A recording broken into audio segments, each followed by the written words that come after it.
Bonjour à tous les Excellers, ici Aristo, bienvenue sur ma chaîne. Cette chaîne elle est destinée à des étudiants ou des professionnels qui souhaiteraient justement s'améliorer dans la construction de tableaux de bord. D'accord? Donc moi je vais faire différentes formations et ce premier cours va être consacré justement à la création d'un tableau de bord de style PNL, donc compte de résultats, qui va faire donc un comparatif entre le prévisionnel et le réel, d'accord, sur une année donnée en temporalité.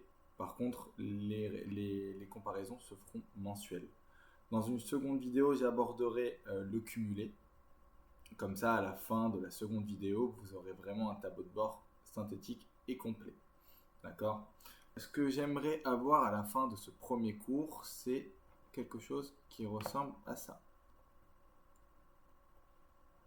Voilà. Donc là, on a bien le mois de juin avec les éléments. Là, si on change de mois, on se met en janvier. On a les éléments qui changent, d'accord. Et on a un graphique qui nous permet justement d'avoir en gros le suivi de notre réel vs notre budget, d'accord. Notre budget étant la flèche. Donc si c'est en dessous, ben, ça veut dire que c'est en dessous. Si c'est au-dessus, c'est qu'on est au-dessus, bien entendu. Ok, donc ça, c'est l'objectif. Donc pour atteindre l'objectif, il faut bien commencer par le début. Donc, on va se positionner ici, d'accord? Ça va être le départ. Au préalable, on va s'assurer que les données entre le budget et le réel soient comparables. Donc, on va faire un petit check très rapide. Donc, on va aller dans l'actuel. On voit que l'actuel, il y a 12 mois. Ok, donc nickel. Qu'il y a 13 lignes de rubrique. Ok, nickel. Et sur le budget, on est à 13 lignes. Et là, on est bon. Ok, très bien. Maintenant, on va commencer la construction de notre tableau de bord. Alors, Alt L. Alors, j'utilise un petit peu les raccourcis avec Alt. Ça me fait un peu gagner du temps. UUR. Donc là, je fusionne et je centre. Ça m'évite, si vous voulez, d'utiliser souvent la souris. J'évite ça. Donc F2. Vous allez voir, ça c'est une question de temps. Je pourrais faire une petite vidéo éventuellement sur les raccourcis, etc. Si vous le souhaitez, n'hésitez pas à noter en commentaire, écrivez, et peut-être que je ferai une vidéo sur le sujet. Alors, ensuite, on a actuel, budget, donc là on a un écart en euros, et là on a un écart en pourcentage. Les rubriques. D'accord. Hop. Ensuite, ici, ce que je veux, ça va être la temporalité, donc les mois. Pour ce faire, je vais créer une liste. Donc en ayant sur données, validation des données. Donc une fois que vous avez la box, vous allez dans liste. Et là, vous cherchez la source. Donc la source, moi je prends l'actuel par exemple. Donc c'est janvier à décembre. Ok. Et là, je fais OK. D'accord. Donc maintenant, mon actuel, je vais choisir février. D'accord. On s'aperçoit voilà, qu'on n'a pas la date espérée. Moi, j'aurais voulu avoir février 2024. Parce que c'est juste un changement de forme qu'on va faire tout de suite en faisant accueil, nombre. Et là, on va aller dans date. Et dans date, on va choisir mois, année. Donc, mois, année, c'est ici. OK. Donc, on va centrer.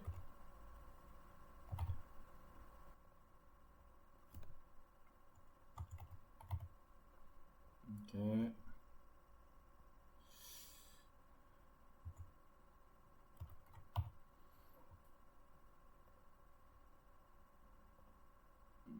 Ok, donc maintenant ce qu'on va faire, c'est qu'on va mettre de la couleur et on va mettre en gras. Ici le monthly il est bon, la rubrique ici je vais mettre en grand. Ok, et là l'écart pareil. Hop.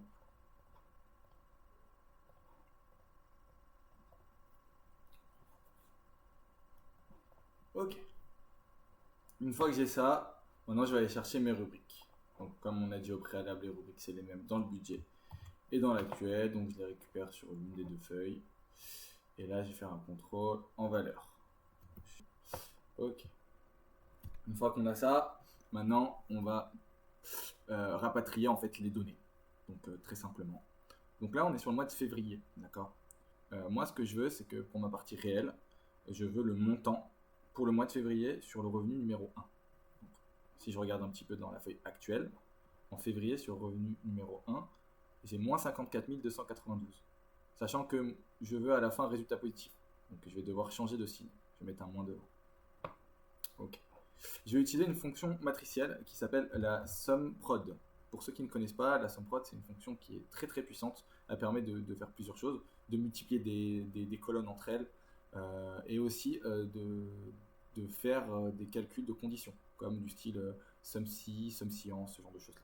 Et là, on va l'utiliser dans ce sens-là. Donc SUMPROD. J'ouvre la parenthèse de ma matrice 1, je vais dans l'actuel, je récupère toutes les datas. Ok, que je fige. Et je vais multiplier maintenant par mes conditions. Donc ma condition 1, c'est la date que je fige. Et je veux que ça soit égal à mon mois de février. Aujourd'hui, ça peut changer. Mais à cette cellule que je fige. Ok. Là, j'ai réalisé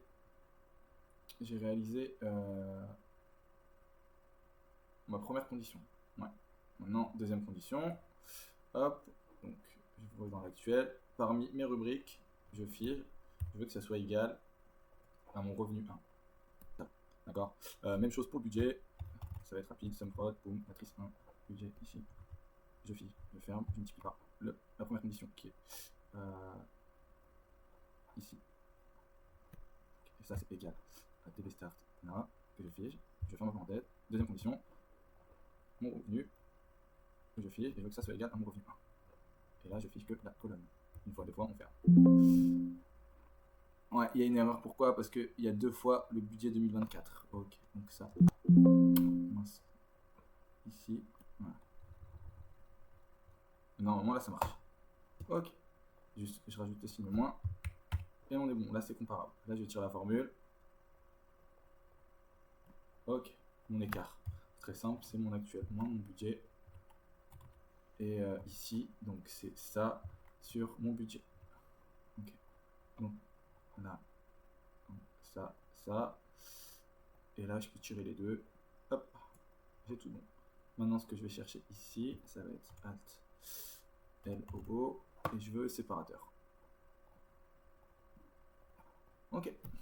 Voilà. Là, on a quelque chose de cohérent. On a fait aller un peu plus de la moitié du travail. D'accord.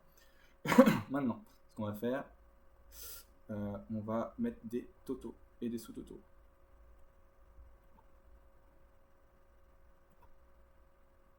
Voilà. Ici, on va mettre total revenu.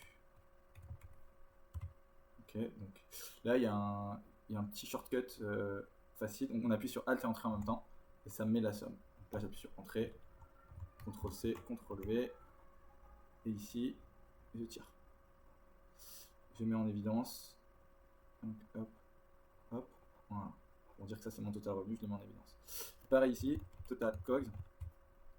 Je fais Alt Entrée et ça met ce montant-là. Pareil, hop.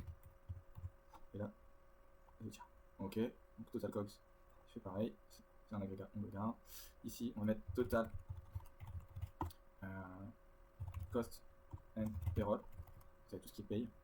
Et ici, on va faire Alt Entrée toujours, entrée, hop, ok, et là, donc là, si je regarde bien, ça fait bien 550 sur ça, nickel. On est bon. Ensuite, ici, je vais devoir créer un indicateur. Voilà. Ok. Là, ça va être le total des dépenses. Et là, on va voir les bidas. Donc là, total.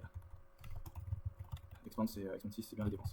Ok, et là, on va voir les bidas qui va être la différence entre notre chiffre d'affaires, notre revenu et notre total dépenses. Ici, total dépenses, ça va être les COGS plus total cost and payroll. Ok. Ok, et là, je prends ça. Ok. EBITDA, on a dit que c'était le revenu moins les dépenses. Donc le revenu, ok, les dépenses sont déjà négatives, donc on fait plus dépenses. Et là, on a ça. 85. Hop. Et là, CTRL-C, CTRL-V. Ok.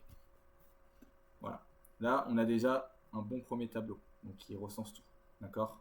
On a les écarts en pourcentage. Alors, justement, parmi les écarts en pourcentage, il y a une chose que je voulais vous dire. Donc là, si on fait un petit exemple, donc mon total revenu, d'accord, je suis à 165 000 en actuel, vs 128 000. Ok, donc j'ai un écart de 37.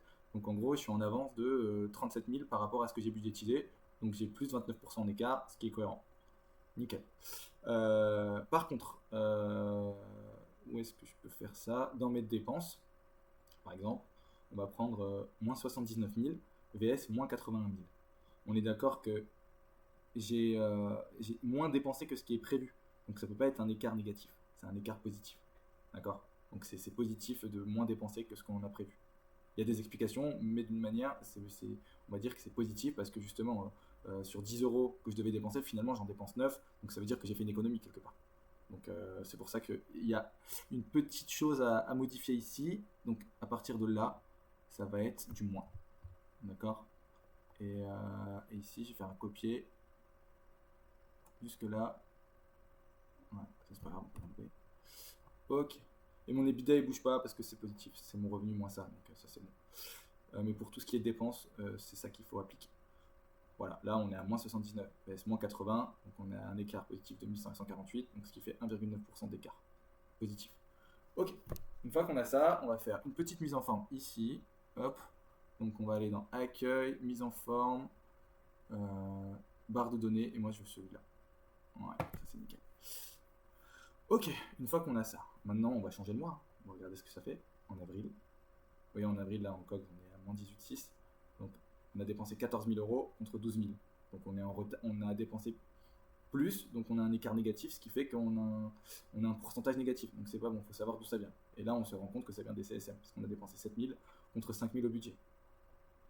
Donc voilà pourquoi j'ai changé de signe pour tout ce qui est charge.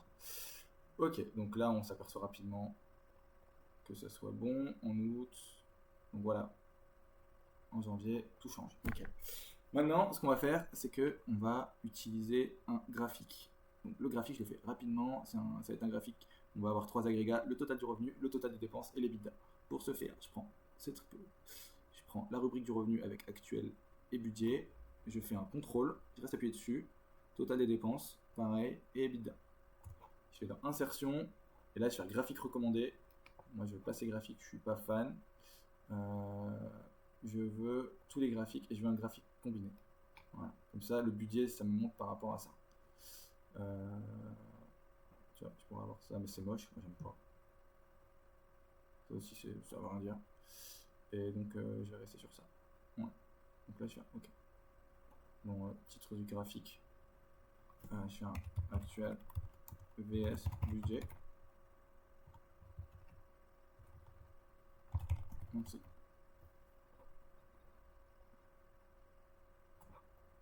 ok, donc là, on va changer 2-3 trucs rapides. Alors, les séries, c'est 1 et 2. Moi, je préfère avoir budget et actuel. Donc, ma série 1, c'est actuel. Donc, je vais cliquer dessus. Hop. Ok. Et ma série 2, c'est budget. Ok, donc ça, c'est bon. Après, qu'est-ce qu'on peut faire? On va changer les couleurs. Moi, j'aime pas cette couleur.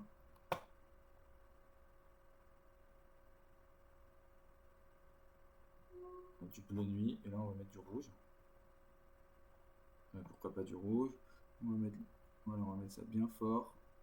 Avec une flèche. Une flèche. Voilà, ça nous donne ça. Ok. Ouais, voilà ce qu'on peut faire en 20 minutes, très rapide.